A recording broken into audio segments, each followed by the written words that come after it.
In this session of the Purple Coffee Podcast, I speak to Jeff Bullas about overcoming personal issues and turning them into the greatest thing ever, and how my first ever novel is on its final countdown.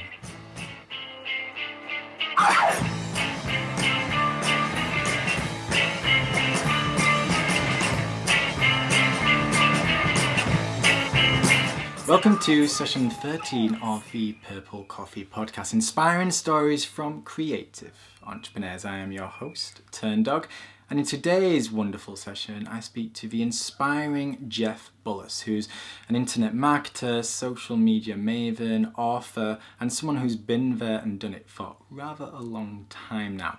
He's someone who I flocked towards once I got in this blogging game, and I'm delighted to share my interview with him today, which was in aid of my book, The Successful Mistake. As you can imagine, we spoke about Jeff's great mistake and how it all stemmed from personal life issues. I'm sure you can sympathise with this. Sometimes your real world just gets in the way. Whether it's a relationship, a family matter, a friendship, maybe your house is just falling apart and you're having to spend all your time and money on fixing its roof and walls. I'm not too sure. But you know exactly what I mean. You want to focus on your job, you want to focus on your business, but sometimes life just doesn't quite play nicely.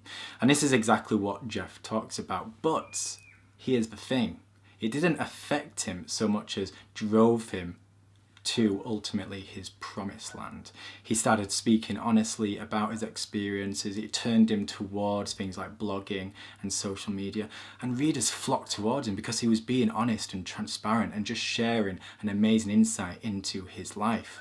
It taught him a whole host of things regarding blogging and social media, and bit by bit he just boomed and blossomed into the superstar that he is today. It's a fantastic reminder that just because hardship falls, not just in a business sense, but in a general life sense too, that it can be the catalyst to something far better. But first, I do have a little announcement for you because my first novel, Beyond Parallel, is currently on sale as part of a Kindle countdown deal. It makes me think of that song, The Final Countdown, but I won't sing it because I have a terrible voice. And I can't remember who sang it. It was some 80s band who I think had one hit. Anyway, it starts off at 99 cents, but the longer you leave it, the higher the price goes. So I'm going to leave a link on the session page, which if you head over to bit.ly/purplecoffee13, you shall see. And I'll also put the bit.ly link on screen now. It'll be like here-ish. So check that out. So yeah, if you like coming of age stories and want to see what my own writing's like, you may want to check it out, especially seeing as it's just cheap. We all like cheap things. So with that, we will move on into today's interview with Jeff Bullas. A fantastic one it is. But before that, I would like to share a little more info about Mr. Bullas because you may or may not know who he is. So I've created a little bio about him in a way only I can, and I've made notes on my trusty iPhone, so I shall read that to you now.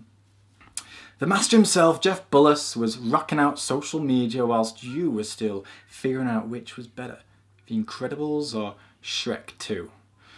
He also mastered blogging before blogging was a real thing, which begs the question, does Jeff have access to a time machine? And no, I don't mean the Apple hard drive thing either. I mean, is it coincidence that he keeps popping up at the right place at the right time? He reminds me a little bit of Back to the Future. And although I'm not suggesting Jeff is working the betting industry like Biff did, don't be surprised if he wins the lottery at some point. So, there you have it. Jeff Bullas, blogger extraordinaire, author, social media maverick, marketing kingpin, and most important of all, time traveller. Enjoy. I'm delighted to be joined by Jeff Bullas today, who is a fantastic internet marketer, and he's the man behind jeffbullas.com, who gets millions of visitors every year. He's an author, speaker, and just a general influencer online for things like blogging and social media. So he's someone who most people will come across when they're heading online to blog and tweet and do all that kind of thing. So Jeff, thank you very much for joining me today. A pleasure. And the Skype Angels are treating us well today because Jeff is in Australia and I'm in England. So they are thousands of miles apart, but we're brought together through the wonders of technology. And we're going to talk about mistakes and adversity and overcoming them. And of course, it's for the successful mistake. So those regular viewers will know what that's all about. But before we do that, if you can just give us a bit of an overview of who you are and what it is, Jeff. And yeah, give us a bit of an insight into your world.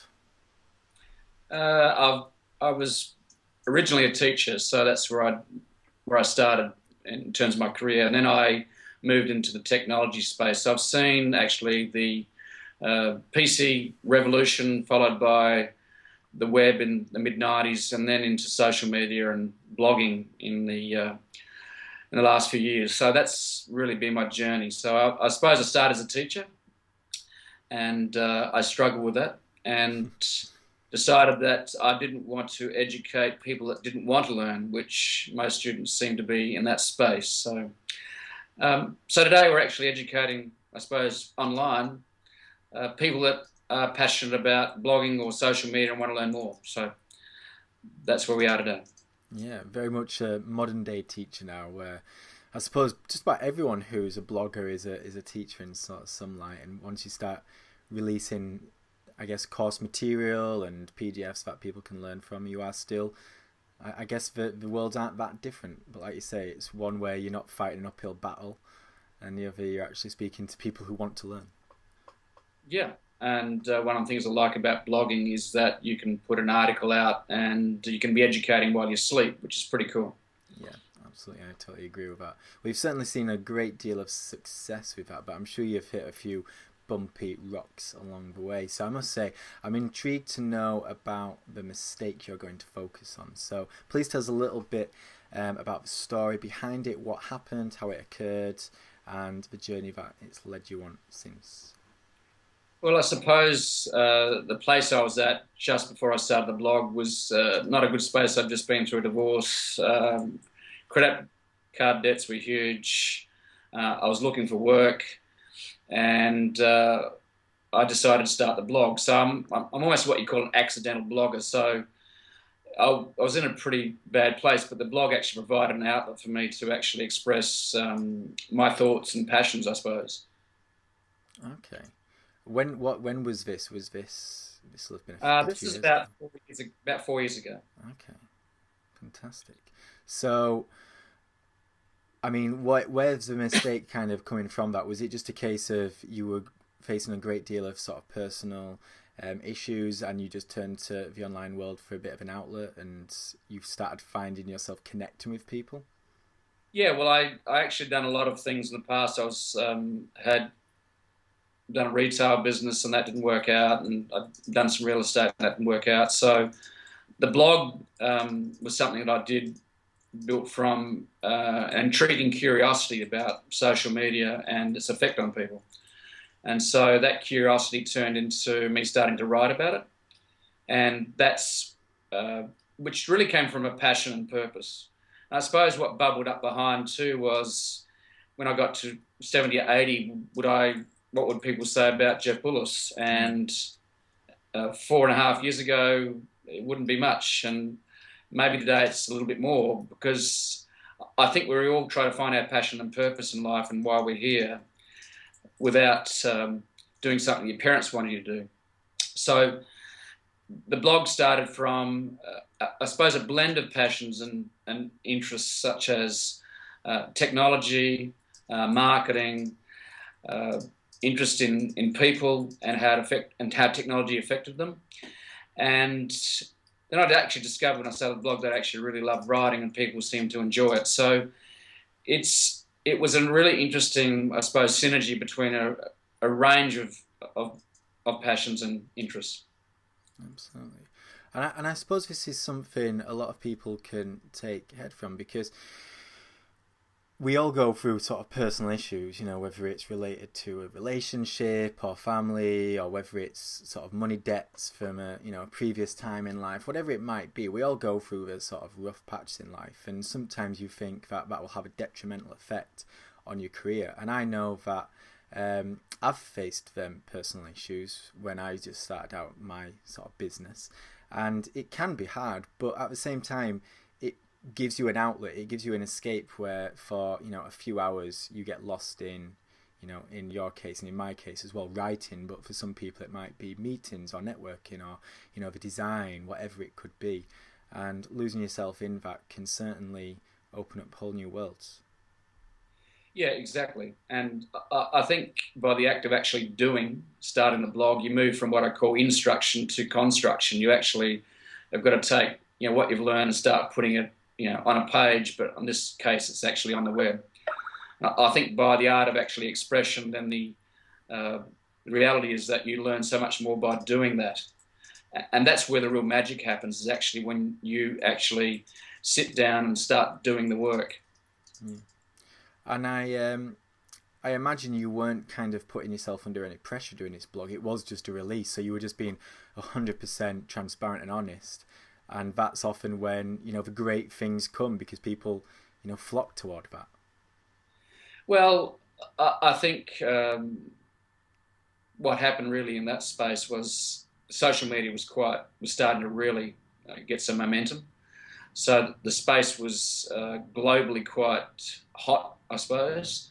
The trend was strong, and I suppose what I was doing with the blog just mixed up with that. So that's really what happened. Was that purposeful, or was that just kind of a bit of an accident? No, I'm what I call myself an accidental blogger, and because sometimes your parents want you to do something when you're growing up, and then you do that path maybe, and you're doing things you don't want to do, or you're not doing things you're good at. So I think really the synergy really happens when you do something which matches your innate ability plus your passion, and that combined can actually start producing some really great results. Yeah, absolutely. I suppose it was a bit of a combined thing. You were doing something you weren't 100% passionate about, obviously going through personal issues and the struggles, and then you turned to something that was completely not passion based, and a bit of luck came. The fact that social media was just starting to boom, yep. But people flocked towards you because you were just speaking the truth and with passion, and a few readers turns to thousands and then eventually millions. Yeah. I think what happens too is that passion actually provides the energy to keep you going, to get you up early or make you start late. Yeah. So that's where you ask yourself, what would I drive 200 miles or 200 kilometres to? So what would I start and read late at night? So those are the questions you've got to ask yourself, and then match it with the things you are good at. Then it can really be a great journey. Okay, so yeah, I mean, that's what I'm wanting to go on to next. In terms of your advice for other people, is it a case of, even if you're going through a few struggles, maybe take a step back and think, right, the way you put it, what will get me up early in the morning, what will keep me late at night, what will keep me going in them down days, and sort of stride towards them? The reality was actually that I didn't know.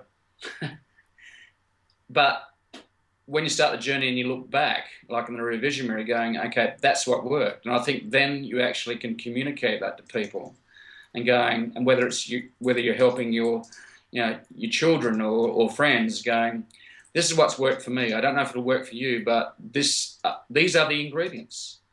And I can't guarantee that will succeed for you, but it's maybe worth a shot. And for everyone, it's not about the money. It's actually about what is going to give you the juice for life. Yeah. And is it a lifestyle you're after? Is it money? Is it relationships?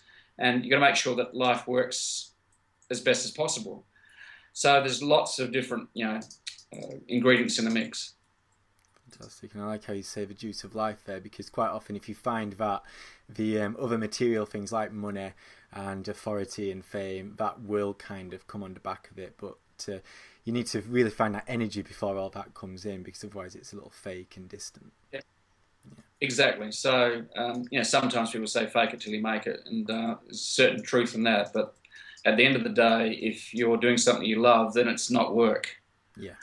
And that's where the magic really happens, is that it's not hard, but you do the work. Yeah, absolutely. You strap yourself in, and I'm sure you're passionate about writing, and yeah, sometimes it doesn't turn up on a particular day, but sometimes you need to say, okay, I just need to go back and read some more books and get some more inspiration, and if you're on purpose, then it will turn up. Yeah, absolutely, I agree with that. And I think this is something that a lot of young people in particular can relate to, but people of all ages, of course, where they are maybe trying to do something for other people, whether it's parents or a loved one or just being the person they think they have to be, and they're not very happy. And I think in this growing age of the solopreneur, the freelancer, the person who just sets up that blog online, they do it because they're bored of their mundane life. They're not doing something they're happy with, and they want something more. It's not necessarily about the money, but it's about having a bit of meaning. So they turn to a blog, or maybe selling some kind of product, maybe design, whatever it might be, and they find that as time goes by, an audience is there because they're speaking truth and they're speaking of a passion. Whereas if they try and maybe write something what they think they need to write, then it'll still come across as fake and it won't quite come forward. Yeah, I think one term is you've got to find your voice, and that voice is only you, and that's really important. In that people will now smell a fake, and they always have, from kilometres away. So, and online. So you've really got to be true to yourself. And if you're true to yourself, quite often the audience turns up, especially if you're willing to actually put in the hours, which, if you're on purpose, you'll do that. You'll do that as a matter of course, because it doesn't feel like work. It feels like play. Yeah. So, everyone, I think, wants to get to a point where that life turns into one playground where you actually do it, but you're still adding value to other people's lives. Absolutely, and I 100% agree with that. I think once you start, singing your true voice and talking about things in a way that only you can, you will find a group of people who follow you, and for some it's larger than others, but that group of people will often take you to a place of happiness because it will provide you the money, but more importantly, it'll provide you a source of meaning. Yeah. Well, I think what's really happened in the last decade or so is that we now not only have the democratization of publishing through blogging and through online platforms, but we also have the democratization of marketing, which is social media. So the content that you create, you can actually reach an audience through social media marketing, which is crowdsourced marketing. And that's the two key elements I think I've found to be exceptionally powerful. The ability to actually self-publish without waiting for someone to give you permission, or to beg for someone to publish you, such as you had to go to publishers before, or try and get a PR piece in a mass media or a newspaper, through to, okay, how do I market that? Well, before it was email, or before that it was snail mail. So today we actually have the ability to publish and promote, and it's within your own control. That's where it gets exciting, because you can reach a global audience in a matter of seconds through Twitter or Facebook. And it is instant, and like you say, it is very crowdsourced in a sense, because things only go viral. It's not you as an individual who can make something go viral. It's the people who see it or read it and then pass it on, who pass it on, who pass it on. Yep, exactly. So yeah, once you kind of do the initial hard work, it's all easy as long as it goes viral. Well, viral is an interesting word, and I think viral is sometimes seen as a one-off. I think, though, that true virality is actually producing content that's contagious and actually spreads because it's got a great headline. It catches people's imagination, and you communicate in conversational language that is well structured and people get. So I think as you build an audience and as you build followers on social networks, that you get better at producing what I call viral content, but not in the sense of, the Korean guy that did the viral video on the horse dance. So, that's more luck and chance, as opposed to creating content that flows across the web, which is sometimes called liquid content. Very interesting, very cool. Well, before we finish things off then, if you could just point maybe a few little tips for those just starting out in terms of, finding and overcoming those mistakes, what would they be? What would your advice be to those people? Okay, number one, persist. If you want to succeed, it's not going to turn up tomorrow or the day after. So you've got to be persistent. And the only way you'll do that is actually to be doing what you love doing. Okay? Because persistence when you hate what you're doing is just a hard road. Okay, so that's the first thing. And you can persist at things that you hate, but it's just going to turn to drudgery, and that is not going to give you passion, and people will sniff that out. Fantastic. Yeah, I agree with that. I've tried to persist at things I don't like before, and it's not too bad for a week or two, but after that, no, uphill battle to say the least. And if you're not good at it, like give it to someone else. Like I'm really crap at accounting, and give it to someone else to do, because I just don't have that particular mindset. So I think you've got to realise what you're good at, what you're weak at, and then hand it over to other people, because we now got the capability of actually outsourcing, whether it's Elance or Freelancer. We actually can do that much more easily now. So, and that keeps you on track with what you enjoy doing. Fantastic. Well, some amazing tips, and I'm sure those watching will take a great deal from it. So, Jeff, thank you very much for joining me today and sharing your wonderful insight. It's a pleasure, and thanks for having me. Not a problem. And indeed, viewer, thank you for watching. Cheers. And there you go, folks. Another session of the Purple Coffee Podcast at an end. And what fine words from Jeff. I'm sure you agree. First of all, a big thanks to Jeff for being part of both this podcast and my book, The Successful Mistake. It's a pleasure to have him involved. Like I say, once I got into blogging, he was one of those people I flocked towards. I have great respect for him from a marketing point of view. He's a top guy, and he's got a pretty cool down under accent too. He's been doing it a long time. There's lots to be learned. And what I love about his mistake is that it was something really difficult. I can imagine he went through a great deal of hardship on a personal stance during this. But he used that as a creative outlet. And whether you do that through writing a book or through blogging or podcasting or creating some kind of events, it's a fantastic approach to have, in my opinion. If you sit inside and sulk, very little will happen. But if you turn what's going on in your life around into some kind of creative outlook, who knows what may happen. In Jeff's term, it certainly led to great things. And that's session 13 at an end. If you would like to have links towards Jeff's world and all the resources we talked about today, check out bit.ly/purplecoffee13. And on that page, you will be able to subscribe to this very podcast. If you enjoy watching it on your laptop, you might like to sign up to the Vimeo channel. Whereas if you like to listen, the iTunes channel is waiting just for you. And you can also sign up for emailed updates where you'll be given information before everybody else. So if you like exclusive content, the email is the way to go. And with that, thank you very much for listening / watching. It's a pleasure to have you on board. And until next time, have a most wonderful afternoon and evening and morning until next Thursday.